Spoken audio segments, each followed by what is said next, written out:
सध्या संघर्षाची वेळ असून एकजूटपणा दाखवत निवडणूक जिंकावीच लागेल असं प्रतिपादन राष्ट्रवादीचे अध्यक्ष शरद पवार यांनी केलं आहे। देश, राज्य आणि समाज चालवण्याची कुवत महिलांमध्ये आहे। त्यामुळे न डगमगता आताच्या संघर्षाच्या काळात सर्व महिलांनी एकजूट दाखवावी असं आवाहन राष्ट्रवादी काँग्रेसचे अध्यक्ष माजी केंद्रीय कृषी मंत्री शरद पवार यांनी केलं आहे।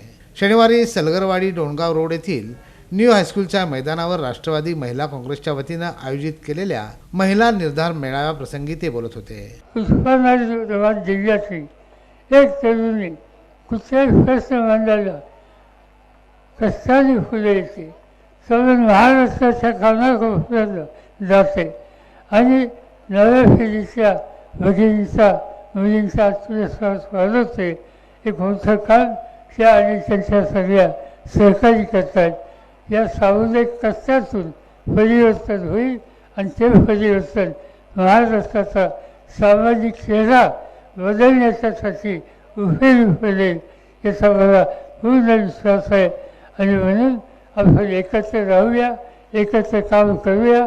अन्यायाच्या विरुद्ध संघर्ष करण्याची वेळ आली तर ते करूया आणि हा देश, हा समाज, हे राज्य चालवण्याची कुवत आम्हा स्त्रियांच्यामध्ये हा इतिहास तयार करूया।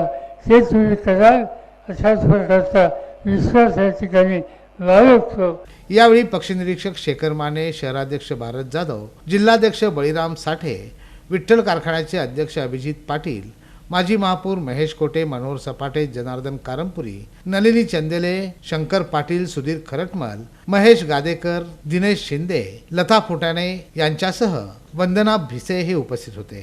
प्रारंभी महिला आघाडीच्या शहराध्यक्षा सुनीता रोटे यांनी स्वागत करून प्रास्ताविक केलं।